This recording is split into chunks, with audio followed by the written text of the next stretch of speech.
One morning, Sir Topham Hatt came to see James. "I want you to take a large fuel train to Villastown," he boomed. "And once you arrive," he went on, "there will be a goods train waiting for you." James was rather annoyed. "I want to take passengers today," he pouted.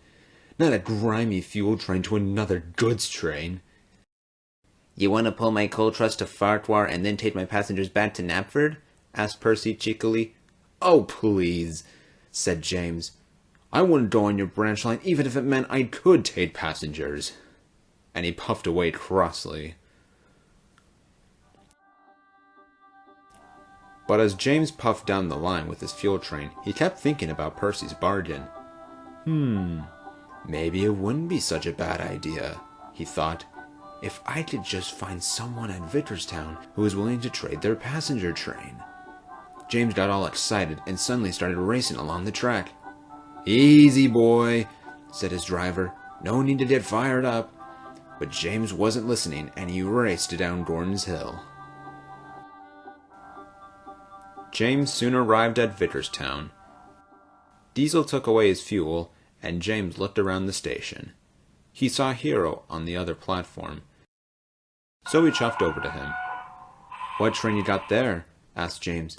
"I'm taking tourists to Knapford," said Hiro, "and a lot of them too."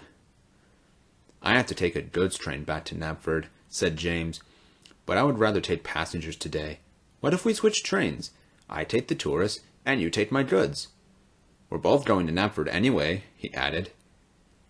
"It will just be a change of pace." Hiro thought for a moment. "Oh, all right," he said finally. "I suppose a quick switch-up won't be too bad." And with that, Hiro puffed away to find James's goods train. "Yes," said James to himself. He quickly coupled up to Hiro's coaches. The conductor blew his whistle, and James started to pull. But he was quick to realize how heavy Hiro's train was. He strained a little bit, but soon he got it moving out of the station. James puffed proudly down the line. It was much more fun to take tourists compared to goods. But the fun was about to be cut short. Gordon's Hill loomed before James. He started to climb, but the weight of Hiro's train was becoming too great.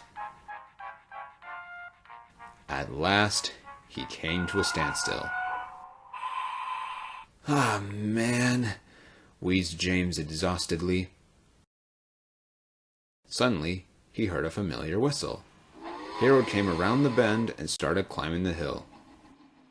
James looked back, but he was very confused. "Is that my goods train?" he asked. "It seems rather small." "That's because it is," said Hiro. "It's some supplies for Knapford Station. It's supposed to be very important," he added. "I'm surprised you didn't want to take it." James began to feel silly. "Well, I didn't know I was going to be taking that. I wouldn't have tried to switch trains with you if I did." "We're still going to Knapford," said Hiro. "You want to switch trains again?" James agreed. The two backed their trains down the hill, returned their trains to each other, and then set off once again.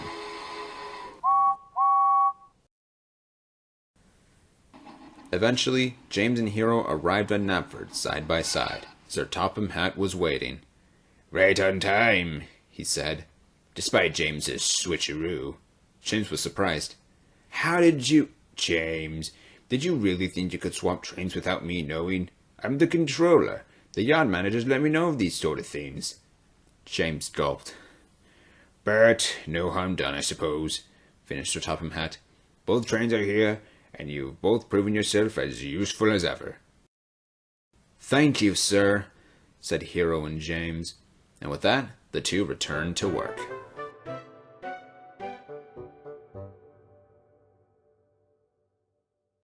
So that's going to be all for this video, guys. Be sure to leave a like if you enjoyed it, subscribe if you haven't already, and let me know in the comments what you thought of this video.